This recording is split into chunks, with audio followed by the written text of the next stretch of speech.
Buenos días, hermanos y hermanas, qué bendición de saludarles esta mañana, qué gozo de verdad podernos congregar en su nombre y tener este tiempo de escudriñar la palabra, estudiar la palabra. ¿Se han dado cuenta o alguna vez han tomado el tiempo de agradecerle a Dios por el privilegio grandísimo que tenemos de poder estudiar este libro que llamamos la Biblia? En serio. Hoy, ahorita, en este mismo momento, ustedes donde están ahí sentaditos en su casa, los hermanos, todos, imagínense los billones de personas que están haciendo cantidad de cosas que no convienen. Y entre esas personas nos encontrábamos nosotros, algunos de nosotros, hace algún tiempo atrás. Y por la gracia y la misericordia de Dios, hemos sido rescatados, redimidos, perdonados. Y nuestra mente cambió, nuestro corazón cambió, nuestra vida cambió por la gracia de Dios. Y hoy lo más que queremos es pasar tiempo en la presencia del Señor, adorándole, agradeciéndole, aprendiendo de Él, estudiando. Por eso, por favor, nunca tomen esto como algo que se tiene que hacer. Tengo que ir a la iglesia. Nunca tomen esto algo como, no sea una carga esto, sea una gran bendición. Hermanos, agradezcamos a Dios que de no ser por su gracia estaríamos ahorita metidos en quién sabe qué. Por eso cada domingo es una grandísima bendición. De verdad, agradecer a Dios por su misericordia que nos salvó y su gracia que nos dio vida nueva, vida eterna. Por eso es un gusto, es un gozo tremendo estudiar la palabra de Dios. Así que, Padre, en el nombre de Jesús, Dios, nos reunimos delante de usted esta mañana, primero para agradecerle, Señor, por su gracia, para agradecerle, Señor, por su misericordia, por tantas cosas que usted hace por nosotros que a veces nosotros ni nos damos cuenta. Cuán generoso es usted con sus hijos, qué paciente, qué fiel, qué amoroso es usted con nosotros. Gracias por todo eso, Señor. Desde el día que nosotros escuchamos de esto y aprendimos por primera vez, no queremos dejar de estar en su presencia. Y ansiosamente esperamos el domingo para podernos reunir con nuestros hermanos y venir delante de usted y adorarle en espíritu y en verdad. Así que, Padre, mientras que nosotros estamos aquí escudriñando su palabra, usted continúa haciendo en nosotros de acuerdo a su voluntad. Pues se lo pedimos en el poderoso nombre de Cristo Jesús. Amén.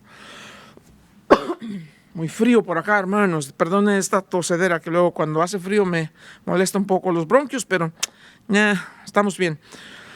Capítulo 3 en el libro de Romanos. La semana pasada nada más alcanzamos a hacer un punto de todos los que teníamos que cubrir. Ese primer punto tenía que ver con la pregunta que se hace.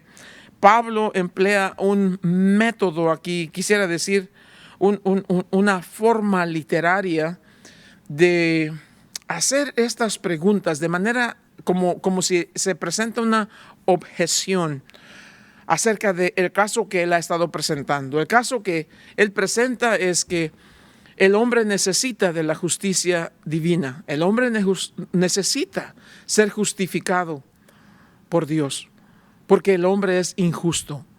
El hombre por sí solo no puede justificarse. El hombre no tiene ni el poder, ni tampoco la sabiduría, ni tampoco la manera de justificarse delante de Dios, porque el hombre es un ser finito y Dios es un Dios infinito. Cuando ofendimos a Dios, nuestro pecado ofendió al Dios infinito, creador de todo lo que existe. No estamos entonces en condición de nosotros justificarnos a nosotros mismos delante de Dios, porque Él es santo y nosotros no. Él es sin pecado, Él es puro, nosotros no. Entonces, el punto de Romanos es que dice que la justicia de Dios se revela en su evangelio. ¿Y por qué la justicia de Dios? Porque somos un mundo de gente injusta. Entonces, aquí Pablo comienza en el capítulo 1, empezando en el verso 18, una vez terminados los saludos y lo que dice al principio de la carta, comienza con este tema principal del verso 18 del capítulo 1 hasta el capítulo 3, verso 20.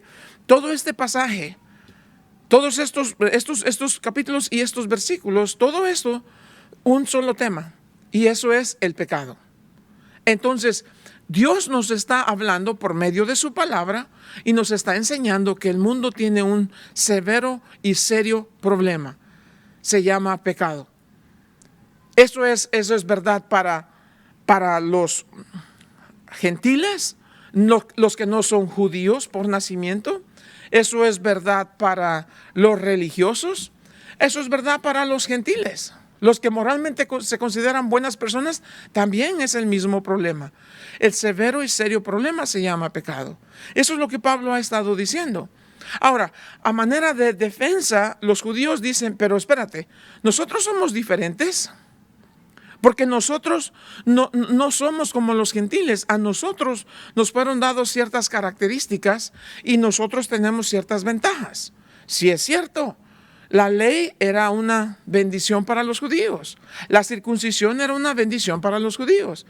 Sin embargo, Pablo va a desarrollar eso en la última parte del capítulo 2 y le va a decir, lo siento, pero no. La ley no te salva. La circuncisión no te salva. Porque eres descendiente de Israel, no te salva. Descendiente de Abraham, de Isaac y de Jacob, no te salva.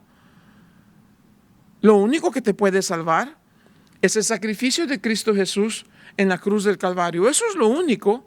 Y por eso cuando llega al capítulo 3, aclara estas objeciones que pudieron haber sido presentadas en cualquier otro lugar donde Pablo había estado. Y Pablo quiere dejar claro para que no haya confusión alguna. La semana pasada hablamos acerca del primero que estos puntos que dice, ¿qué ventaja pues tiene el judío o de qué aprovecha la circuncisión? Hablamos en el verso 2, mucho en todas maneras. Primero, ciertamente que les ha sido confiada la palabra de Dios. Y hablamos de eso la semana pasada. Y luego dicen ellos, pues que si algunos de ellos han sido incrédulos. Esa palabra sí es una condición, es una cláusula que pone una condición. En cierta manera dice, pues que sí, y en efecto, algunos de ellos, ahora Pablo es generoso aquí porque en realidad podría decir, pues que sí, y en efecto, muchos de ellos, porque muchos de ellos han sido incrédulos. ¿Acaso eso hace nula la fidelidad de Dios? Y la Biblia dice, por supuesto que no. Pablo dice, de ninguna manera. Cuando dice de ninguna manera, es la manera más fuerte en la negativa, en el idioma griego. No, de ninguna manera, jamás sea ese el caso. Esa es la manera que esto se describe. Antes bien sea Dios veraz y todo hombre mentiroso como está escrito. No voy a ahondar mucho en estos porque para estos puntos aquí, estas tres objeciones, se escribe capítulo 9, capítulo 10, capítulo 11 de Romanos. Así que no quiero repetirlo, pero quiero que quede claro. ¿De qué nos aprovecha? De mucho. A ustedes les fueron confiadas las escrituras. ¡Qué bendición! Hablamos de eso la semana pasada. Entonces, ¿quiere decir que si nosotros fallamos, la fidelidad de Dios ha sido anulada? No. Jamás sea el caso. No. Nunca piensen de esa manera. Eso es lo que está diciendo. ¿En qué manera sabemos que no es así? Dice, porque Dios es siempre verdadero. Y cuando Dios prometió que iba a ser fiel, Dios va a ser fiel a pesar de que nosotros no somos fieles. Hablamos eso la semana pasada un poquito también. De hecho, dice, sea todo hombre tenido por mentiroso. Y luego cita el Salmo 51. El Salmo 51 es cuando David, después de haber cometido adulterio con Betsabé, y se encontró que estaba en un gran aprieto, mandó a buscar a Urías y lo mandó a asesinar prácticamente. Y después de haber sido confrontado por el profeta Natán, David entonces va a ir a orar por perdón y pedir perdón a Dios y le dice, contra ti solamente he pecado. David, siendo el rey de Israel, no busca excusas, no esconde su pecado más y dice, no, tú eres justo, tú eres fiel, en todos tus juicios siempre serás justo. Quienes hemos fallado, en este caso David personalmente dice, quien ha fallado soy yo. Tú nunca podrías ser injusto. Entonces por eso cita el Salmo 51 aquí, perdón, y luego dice en el verso número 5, Y si nuestra injusticia hace resaltar la justicia de Dios, ¿qué diremos? ¿Será injusto Dios que da castigo? Hablo como hombre, Pablo dice. En ninguna manera, de otro modo, ¿cómo juzgaría Dios al mundo?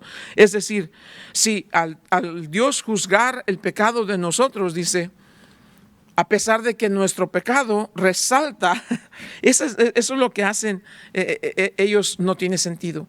Si mi pecado hace resaltar la justicia de Dios, ¿por qué Dios todavía me juzga? Recuerda, siendo israelita, eso es lo que quieren decir.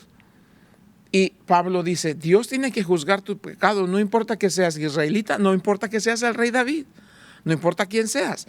Dios tiene que juzgar tu pecado, porque ¿cómo Dios sería justo juzgando a los demás si no te juzga también a ti? Así que esa excusa no vale. La tercera de estas objeciones que demuestra en el verso número 6, dice, en ninguna manera, de otro modo, ¿cómo juzgaría Dios al mundo? Verso 7, pero si por mi mentira la verdad de Dios abundó para su gloria, ¿por qué aún soy juzgado como pecador? ¿Y por qué no decir, como se nos calumnia y como algunos cuya condenación es justa, afirma que nosotros decimos, hagamos males para que vengan bienes? Entonces es como diciendo, bueno, si nosotros en nuestro pecado exaltamos a Dios, entonces Dios debería más bien agradecernos.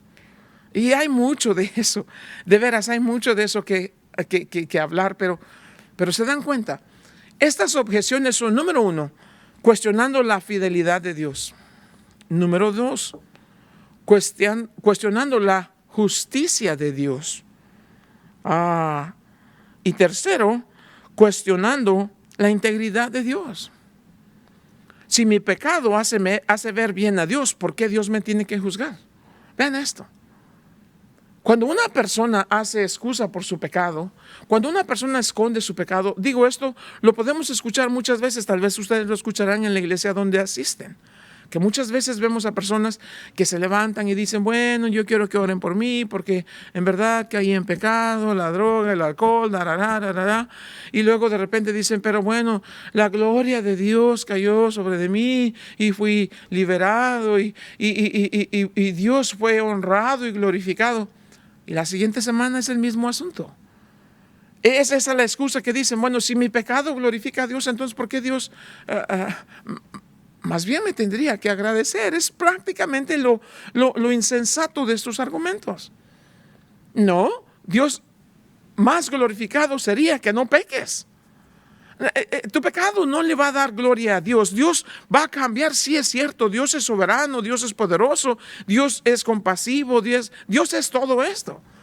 Y Dios te ama y Dios no te va a soltar, no te va a dar la espalda. Eres de Él, Él te va a cuidar. Y te va a recibir, te va a restaurar. Nunca te va a desechar. Si eres de Él, no te va a desechar.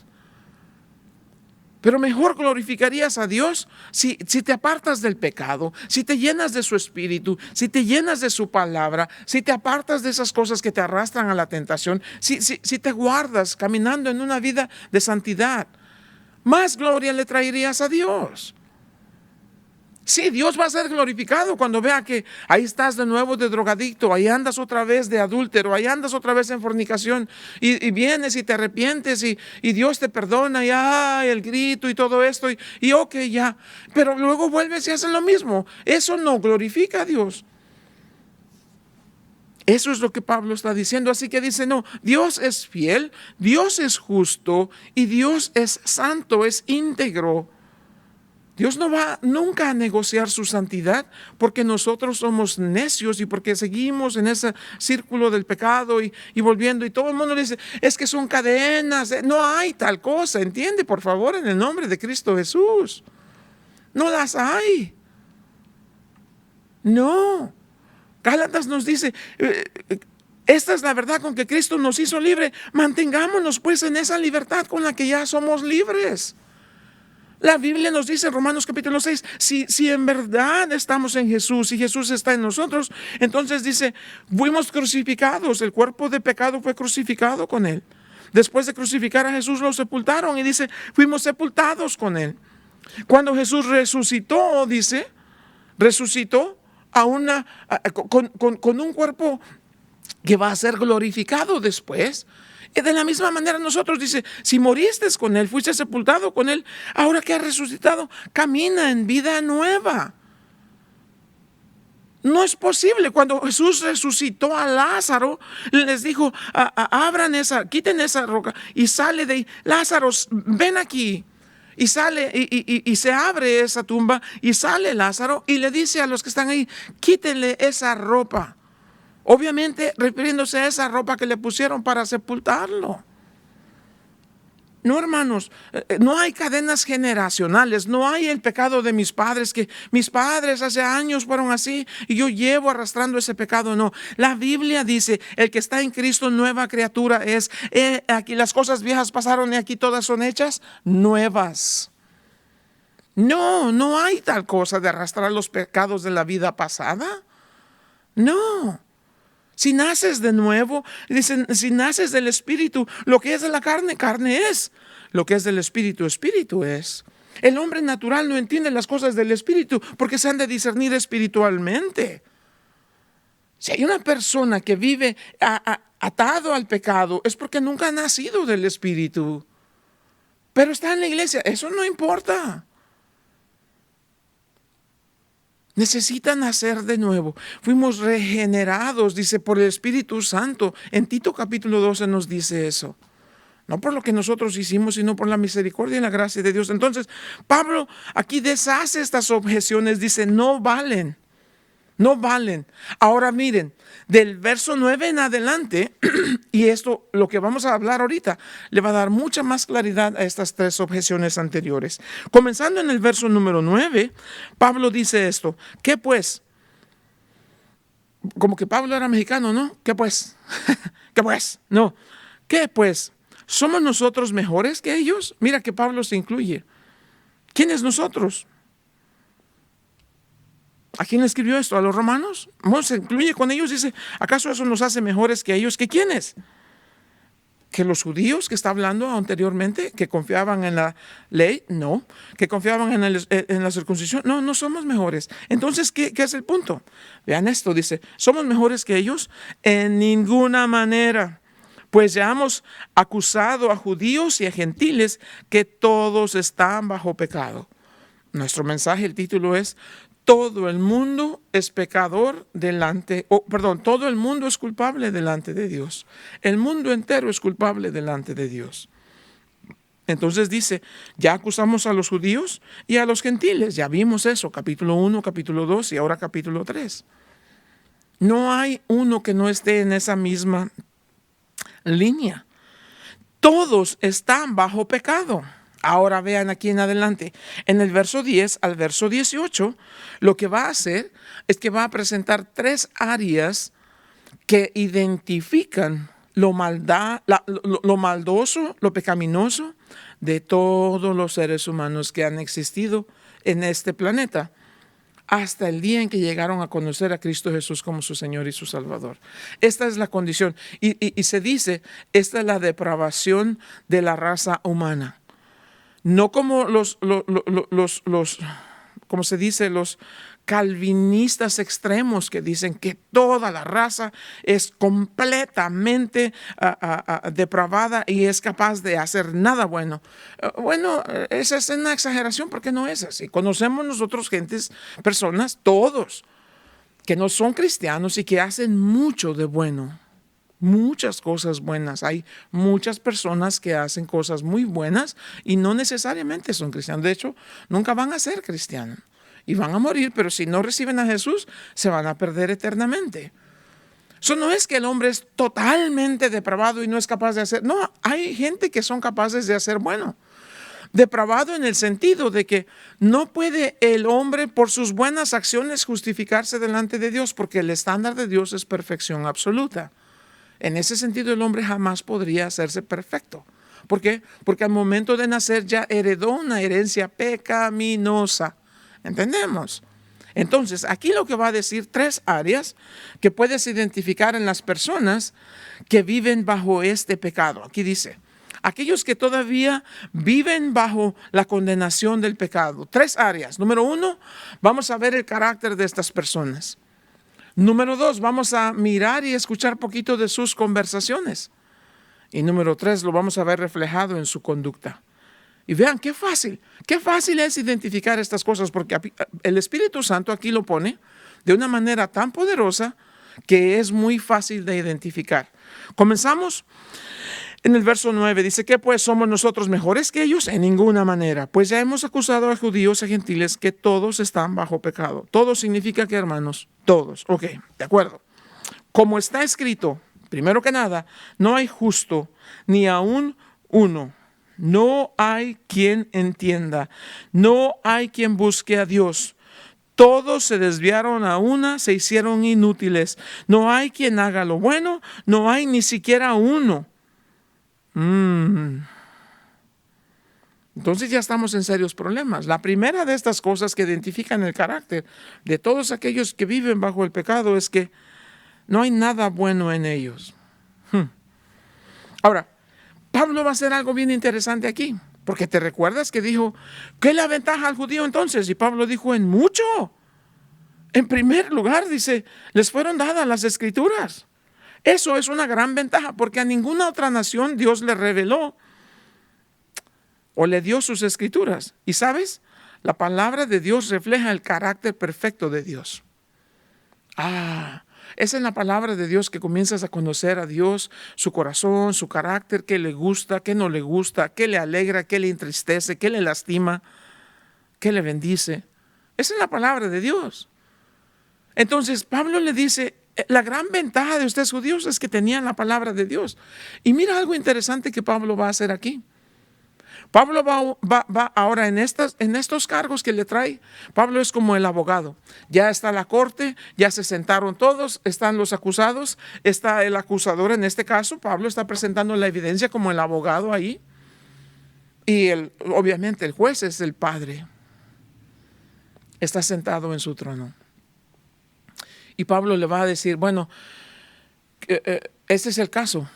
No hay ninguno bueno, ni siquiera uno. Todos son culpables delante de usted, Señor Dios. Y aquí están las evidencias. Número 1, déjenme hablarles acerca del carácter de estas personas. Su carácter es esto. No hay nada bueno en ellos. Y lo que Pablo va a hacer, va a usar los salmos, va a usar los profetas y va a usar la ley. Ay. Allí hay mucho que cortar, hermanos. Pablo va a citar los salmos, va a citar los profetas y va a citar la ley. Ahora, cuando estamos hablando de estos judíos, estamos hablando judíos que consideraban las escrituras, el Antiguo Testamento, de todas las escrituras del Antiguo Testamento, hacían 3 divisiones. La ley, los primeros 5 libros. Luego de eso iban a hablar acerca de los profetas, libros históricos y todo eso, los profetas y los salmos. En esos 3, Pablo está centrando la evidencia que presenta contra de ellos, porque lo que va a hacer, va a citar del Salmo 14, verso 1 al 3, del Salmo 5, verso 9, del Salmo 10, verso 7, En estas cosas va a estar citando del Salmo 140, el verso número 3, del Salmo 14, del 1 al 3, del Salmo 53, del 1 al 3. En estas cosas que presenta acerca del carácter de ellos, dice, primero que nada, señor juez, déjeme decirles que el carácter de estas personas es de lo peor. Son malos y no hay nada bueno en ellos. Número 1, no hay ninguno justo, ninguno de ellos, dice, se salva. Todos por igual son culpables delante de usted, Señor Dios. Ni hay ni siquiera uno que sea salvo. 2, no hay quien entienda. No hay quien busque a Dios. Cuando dice la palabra aquí para busque, no hay quien busque a Dios. La palabra de busque aquí que está diciendo es esa palabra que significa la habilidad de buscar los diferentes hechos, ponerlos todos en conjunto y venir a la conclusión que les dé entendimiento acerca de las cosas divinas de Dios. No entienden, no tienen esa capacidad de poner todos los hechos de manera que le den entendimiento. No hay ni siquiera uno, dice, de ellos que haga eso. Y luego cuando más adelante dice para buscar, es la palabra que dice diligentemente buscar a manera de obtener favor de Dios. Entonces, lo primero que dice Pablo, el carácter de estas personas es malvado, muy malvado. No hay uno bueno. Nadie busca en realidad la evidencia que tiene, la creación, todas estas cosas. Nadie busca para conocer a Dios. No hay nadie que tenga el deseo de aprender las cosas que le den favor con Dios. No hay quien busque a Dios. Todos se desviaron, iban en el camino correcto, pero en un cierto momento, dice, ¿nunca te has encontrado en una calle, por ejemplo, caminando en una tienda y ves a alguien que a lo mejor te hizo algo, te dijo algo, alguna cosa, y lo ves de lejos y dices, y te haces para un lado, no quiero encontrarme con esta persona? Eso es lo que hicieron. Estaban caminando y adelante de ellos ven a Dios y dicen, no, se hacen a un lado, porque no quieren estar cara a cara con Dios. Y aquí está diciendo, no hay quien haga lo bueno, no hay ni siquiera uno. Se desviaron, y porque se desviaron a todos juntos, de una sola manera, se hicieron inútiles. Esa es la condición del hombre sin Dios, inútiles. Cuando dice aquí que se hicieron inútiles, es de que no hay manera que Dios los pueda usar, porque de la cima de su cabeza, desde el cabello más largo de su cabeza hasta la planta de sus pies, todo es corrupción y pecado. No hay nada bueno en ellos. No hay uso para el cual ellos sean adecuados. No tienen entendimiento espiritual.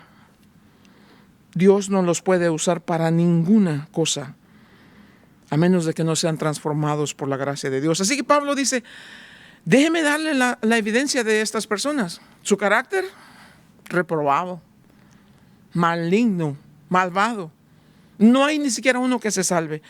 Vuelvo y repito, acuérdense, Pablo está usando las escrituras. Y les di, porque si los leemos todos no acabamos nunca, les di los salmos.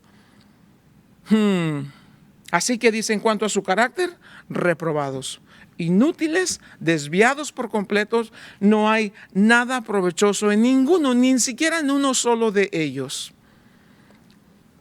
Número 2, no solamente que su carácter es horrendo, pero sus conversaciones son peor todavía.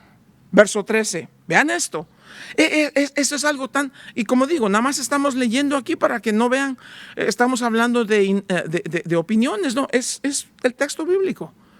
En cuanto al carácter del hombre que vive en su pecado, reprobable, absurdo, horrible, pecaminoso, malvado, perverso. Ok, el carácter, déjenlo en paz entonces. ¿Qué sigue? Pero de vez en cuando hace cosas buenas. No, ni siquiera una, son inútiles. No hay nada provechoso que venga de ellos. Segundo, cuando se reúnen y hablan, lo que hablan es nada más que maldad. Vean esto, verso 13, sepulcro abierto es su garganta, con su lengua engañan, veneno de áspides hay debajo de sus labios, su boca está llena de maldición y de amargura. Ay, ay, ay. Ahora Pablo va de ser el abogado que está presentando los cargos y se pone y se viste como el doctor. Cuando vas al doctor y sacan ese pequeño pedacito de madera allí que te dice, bueno, acérquese por favor, y el doctor viene y dice, a ver, abra la boca y haga, y luego te ponen esa cosa aquí, te bajan la lengua y dice, y Pablo ve allá adentro y dice, ay, ay, ay, eso es horrible allá adentro. Oiga, ¿usted qué le pasó? ¿Cómo? No puedes ni hablar porque tienes ese palo allá adentro. Sí, oiga, lo que aquí veo en ustedes es horrible. ¿Cómo? ¿Qué tan horrible? Ya por fin saca eso y lo tira ahí y dice, oiga, su condición es seria. ¿Cómo así seria? Sí, al abrir usted su boca veo en su garganta una tumba llena de pudrición, de decadencia, de gusanos.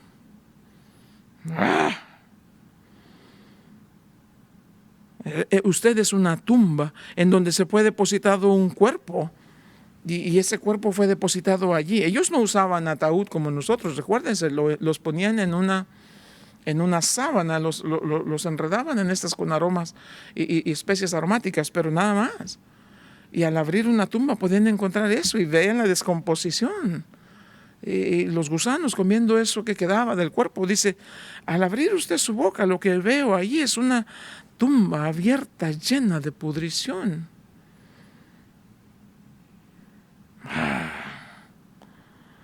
Y cuando por fin usted logra hilvanar alguna palabra, lo único que sale de usted es mentira. Todo lo que dice es de engaño.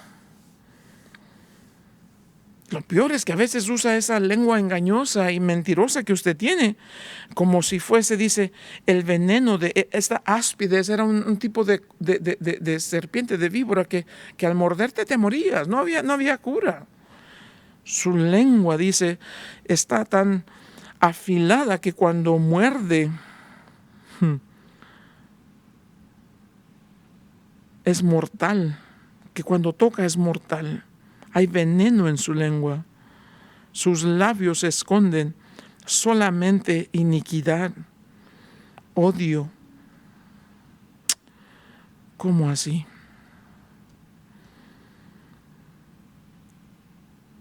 Lo único que sale de ustedes es maldición y amargura.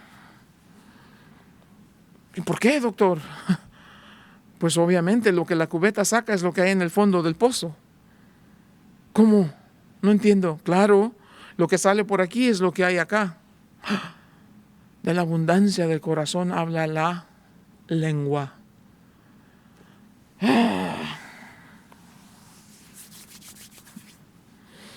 El carácter de estos hombres que viven en pecado, malvado, perverso, de lo peor.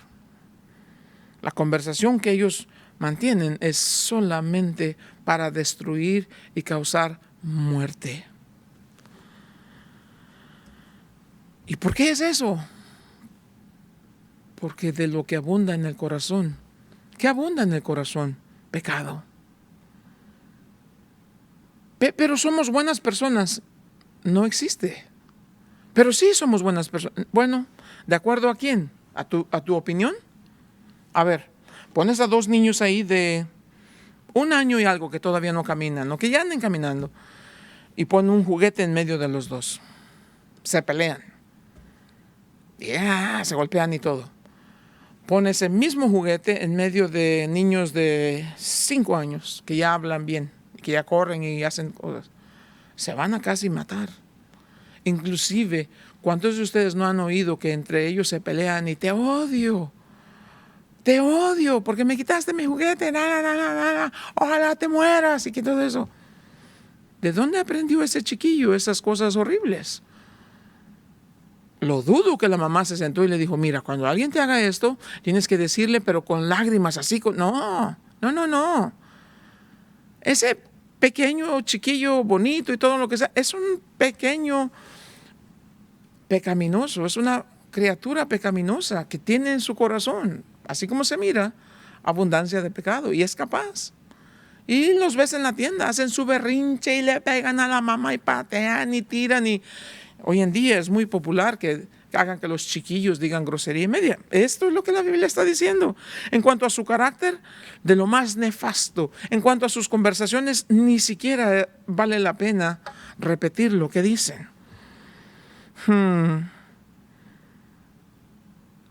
Bueno, pero tal vez en la manera en que se comportan allá afuera es diferente de esto. No, porque no solamente es el carácter, no solamente son las conversaciones. Número 3, su conducta. Verso 15, sus pies se apresuran para derramar sangre. ¿Cuántas guerras? En la historia de la humanidad es más el tiempo que el mundo ha pasado en guerra. Guerras aquí, guerras allá, guerras por esto, guerras por aquello, guerras por cualquier cosa. Los hombres que se dedican a la arqueología y todo el tiempo están descubriendo restos de civilizaciones, de ciudades y todo eso. ¿Y por qué desaparecieron? Por esto, por el odio insaciable en el corazón de los hombres. Civilizaciones enteras han desaparecido. Ciudades enteras bañadas de sangre, y todavía sigue siendo el caso, ¿no es así? ni vale la pena ahondar en esto. Su boca está llena de maldición y de amargura, y sus pies, en lo que se refiere a su conducta, se apresuran para derramar sangre. Hace años atrás era una cuestión muy sensible poner sangre y asesinatos, y hoy en día es común en todas las plataformas sociales ver muertos y sangre, y entre más gráfico sea el video, pues más likes tiene y más dinero gana quien los graban, porque hay ese desenfreno para derramar sangre. Quebranto y desventura hay en sus caminos. Lo único que causan es dolor, sufrimiento. Verso 17, y no conocieron camino de paz. Esta no es la paz de Dios, sino que es la paz entre ellos. Ahora, aquí Pablo hizo algo. De citar a los salmos, Pablo comenzó ahora citando Isaías 59, versos 7 al 8. Es como si le dijo: ok, señores salmos, por favor tomen su asiento. Cuando los necesiten los vuelvo a llamar. Por favor, los profetas se pueden levantar y díganme qué tienen que decir al respecto. Ya usó los salmos, ya usó los profetas. Los profetas, el más grande de ellos, dicen que era Isaías. Él viene y les dice eso. No hay camino de paz, no conocieron camino de paz. Y como si faltara todavía, le dice: ok, señores profetas, por favor, siéntense ahora a salmos. ¿Podrían venir una última vez, por favor? ¿Cuál es su estimación de este asunto? ¿Cuál es, en conclusión, lo que ustedes creen y determinan que ha causado esta condición en el mundo? El salmista dice en el Salmo 36:1, el problema principal del hombre hoy en día es que no hay temor de Dios delante de sus ojos. Ese es el problema. Ese es el serio problema. Cuando el hombre vive sin el temor de Dios, es capaz de las peores atrocidades. A ver, para algunos de ustedes esto será muy sensible y tal vez será un poco difícil, pero hay un lugar en Austria que se llama Auschwitz. Estos eran los campos de concentración a donde llevaron a miles y miles y miles y miles de judíos, hombres y mujeres. Y Auschwitz se convirtió en un lugar donde los masacraron, los asesinaron por miles. Los hacían entrar en un lugar diciéndoles que iban a las regaderas. Los hacían mujeres en un lado, hombres en otro lado, que se quitaran toda la ropa. Y sí había regaderas, pero eran gases que estaban cayendo sobre de ellos. Y luego los hacían caminar como gateando para que entraran en esta pequeña cámara donde había muy poco oxígeno y obviamente iban a terminar asfixiándose todos ellos. Y ahí en adelante iban a ser incinerados. Y las chimeneas despidiendo este olor fétido de la carne que se estaba quemando.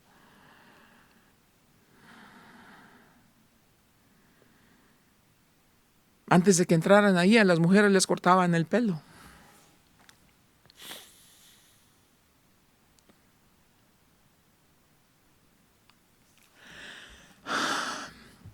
Y con el pelo de ellas hacían tapetes. Tapetes que se vendían a un alto precio en Alemania.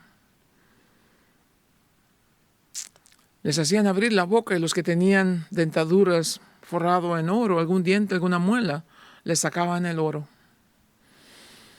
Antes de entrar ahí, obviamente, como les dije, se quitaban toda la ropa. Había muchos que usaban lentes. Cuando todo quedó terminado y encontraron ese lugar y todo eso, había un cuarto que dice había más de 20 pies de alto la cantidad de lentes que habían acumulado. Y el punto es este: durante todo el proceso, estos monstruos, gozando del sufrimiento que estaban infringiendo en esta gente,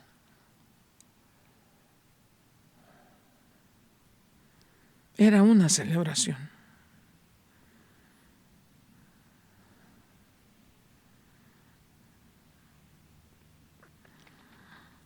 Cuando no hay temor de Dios delante de los ojos del hombre, el hombre es lo más vil en su carácter, en su conversación y en su conducta.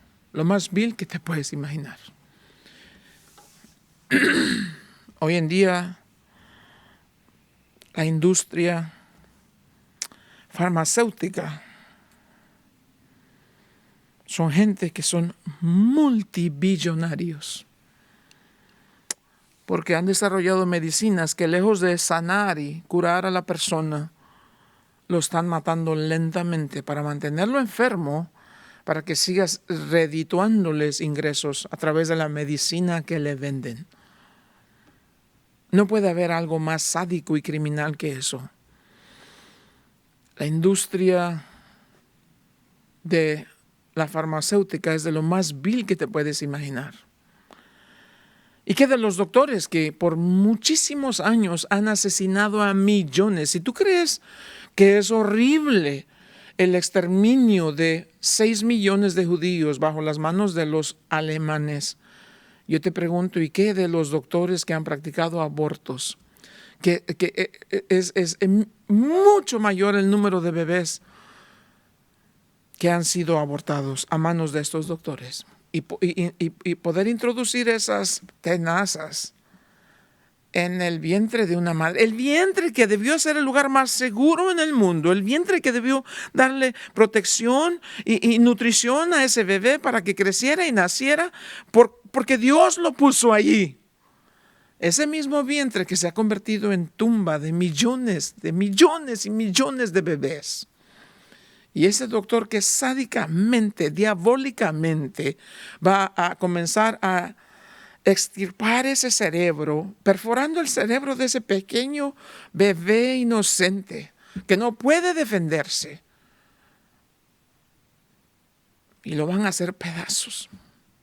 Y ese pequeño cuerpecito lo van a usar para de esas células madres que extraen de ahí, hagan experimentos médicos a más no poder.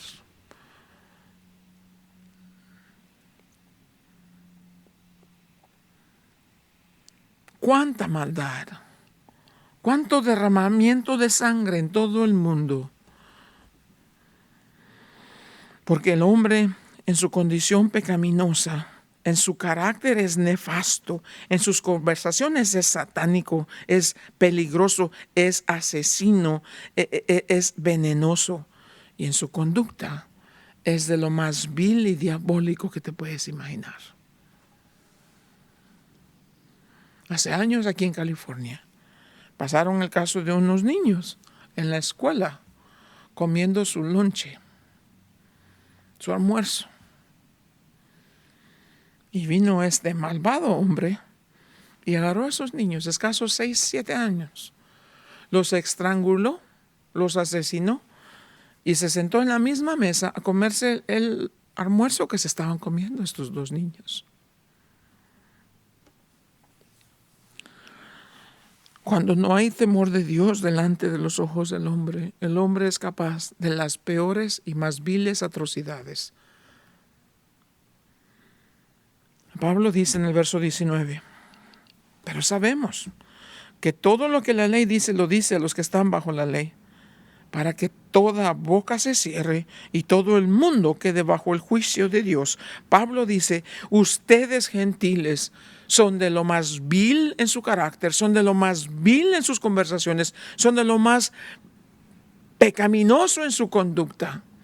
Y son culpables y no tienen nada que decir al respecto. So cállese, guarde silencio. Ustedes, judíos, son culpables delante de Dios. Ustedes, moralmente buenas personas, entre comillas, son culpables delante de Dios. Y están bajo el juicio de Dios. Luego Pablo va a decir el verso 20 aquí, que es uno de los versos más interesantes en este pasaje. Ya que por las obras de la ley ningún ser humano será justificado delante de él, porque por medio de la ley es el conocimiento del pecado, no la justificación del pecado. ya que por las obras de la ley ningún ser humano será justificado. Pablo en el verso 20 está dando muerte a todo tipo de religión que es basado en las obras de los hombres. Toda religión que basa su doctrina en lo que tú puedes hacer para agradar a Dios muere en el verso 20. Llámese católicos, llámese testigos de Jehová, llámese mormones, llámese budistas, llámese hinduismo, llámese como se llame. Todas las religiones del mundo, que dicho sea de paso, son todas falsas. Hay una sola religión, si así la queremos llamar, hay una sola religión que es la religión verdadera. Es la religión que adora a Dios por lo que Él ya hizo, no una religión que trata de agradar a Dios en lo que el hombre hace. Hay una sola religión que adora al único y verdadero Dios que existe, el creador de los cielos y la tierra, y adora a Dios por lo que Él ya hizo, y adora a Dios porque entiende que el hombre en su condición pecaminosa es de lo más vil en su carácter, de lo más vil en sus conversaciones, de lo peor que puede existir en su conducta. Y que la ley no lo salva, la circuncisión no lo salva, la nacionalidad no lo salva, el hecho de que diga yo no sabía no lo salva, porque la ley está escrita en sus corazones y hay algo que se llama conciencia y que lo acusa de lo que ha hecho mal. Entonces, la conclusión final de esto es: el mundo entero es culpable delante de Dios.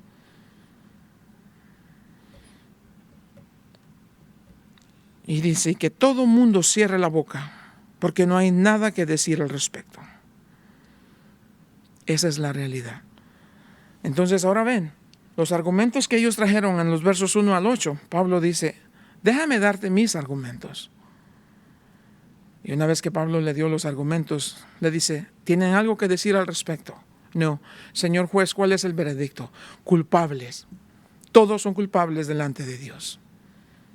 Por eso en el verso 21 va a comenzar a decir, pero ahora, aparte de la ley, se ha manifestado la justicia de Dios, testificada por la ley y por los profetas. La justicia de Dios por medio de la fe en Cristo Jesús. Ahora en verso 21 en adelante ya comenzamos con el nuevo tema. Este tema que hemos tratado por semanas o meses ya es el tema del pecado. Y entendiendo lo que es el asunto del pecado, ahora entendemos nuestra necesidad de la salvación. Por eso en el verso 21 ya comienza con el tema, ya no del pecado, pero ahora de la justificación por fe en Cristo Jesús. Eso es lo que vamos a comenzar.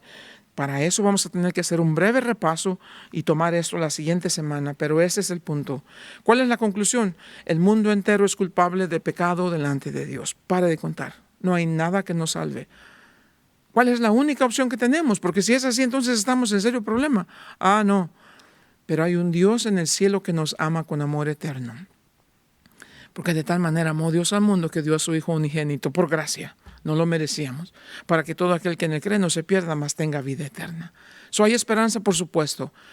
¿Dónde está esa esperanza? En una persona. ¿Cuál es su nombre? Cristo Jesús. Padre, te adoramos, Señor. Te damos gracias. Te exaltamos, Dios, por tu sabiduría, por todo lo que eres y por todo lo que haces, Señor. Te pedimos, Dios, que en el nombre de Jesús continúes haciendo en nosotros de acuerdo a tu voluntad. Pues te pedimos estas cosas en el nombre de Cristo Jesús. Amén.